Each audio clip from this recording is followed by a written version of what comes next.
Hey, secondary, this is Nadine. I wanted to go ahead and record some videos to help you get started using Zoom inside of Canvas.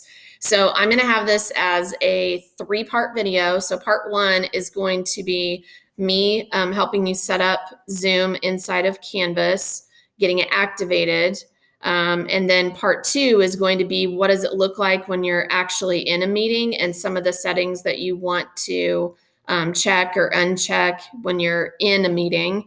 And then the third part is going to be how do you direct students to get to your Zoom meeting? Okay, so let's go ahead and get started. So I'm in here on my dashboard and you're going to go into your course. When you go into your course, you're actually going to go to settings. When you tap on settings, then I know it pops up originally at the course details. We're going to go to navigation, which is that sidebar. So I already have my word that says Zoom up here at the top. You guys will actually have it already down here at the bottom, but it does have to be something that you're going to drag and pull to the top. So that way students will see it as an option on the side. So once you drag it from the bottom to the items hidden from students to the items that are active, then you're going to make sure that you tap on the save button. Once you do the save, then we can go ahead and come over here to the word Zoom. When we go into the word Zoom, I just want you to know up front that the first time that you go into this, it's going to say that it wants to authorize your use of Zoom. So you're going to tap that. If you already have a Zoom account, it will automatically kick you into it. I just talked to Tyler on the phone and he said that if you don't have a Zoom account created yet, it will actually take you through the steps of creating your Zoom account through your FTCSC so that you have this. So the coolest part about this is that because we are using the Zoom integration with Canvas, the students are not going to have to create an account for Zoom, and they are not going to have to go outside of Canvas to do this.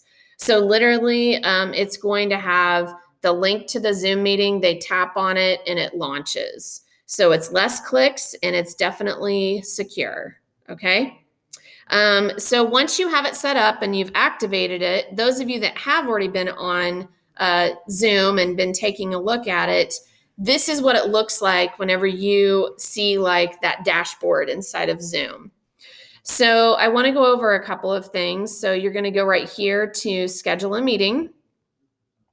And obviously you can name it if you wanted it to be check-in, check-in period 1 or something like that. Then you can put a description in there, obviously date and time. I want to come down here and go ahead and let you know that these items that are already checkmarked for you, that has been done by Tyler and I through the Canvas integration, and we actually have a district Zoom domain right now. And so what that does is it allows us to go ahead and check mark some items. But it also does mean that you could accidentally uncheck them. So what Tyler and I have agreed on is that every time that you go in to make a Zoom meeting, make sure that these 3 items are check marked. The student's not actually going to enter a password. They're not going to have to do that. What it's going to do is they just click the link and it's going to start the video.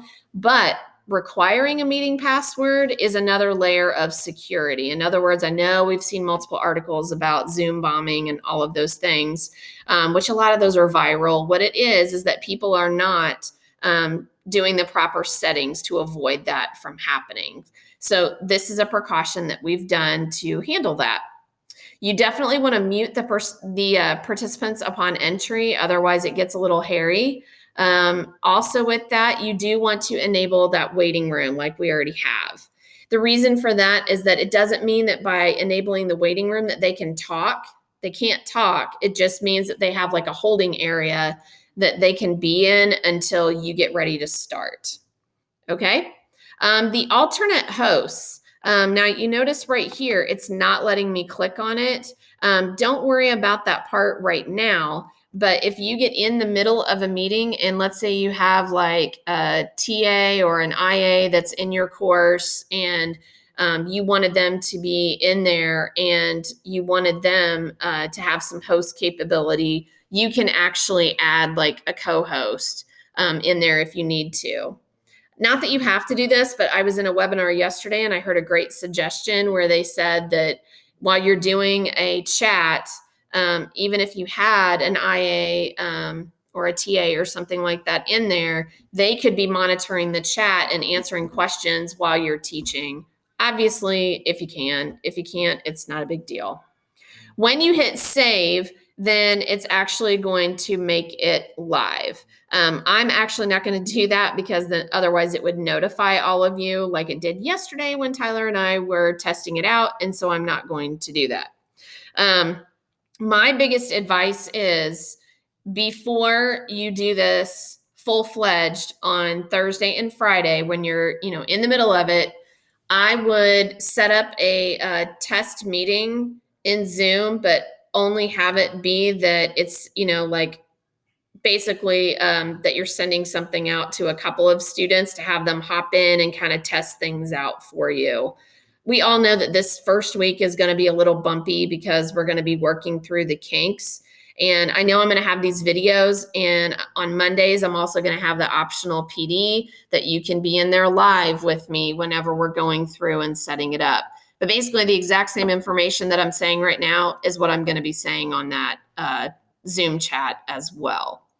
Okay, so I am actually going to go ahead and stop this video, and then I'm going to go into part 2, which is what are some of the features when you're live inside of a meeting that you can go ahead and do.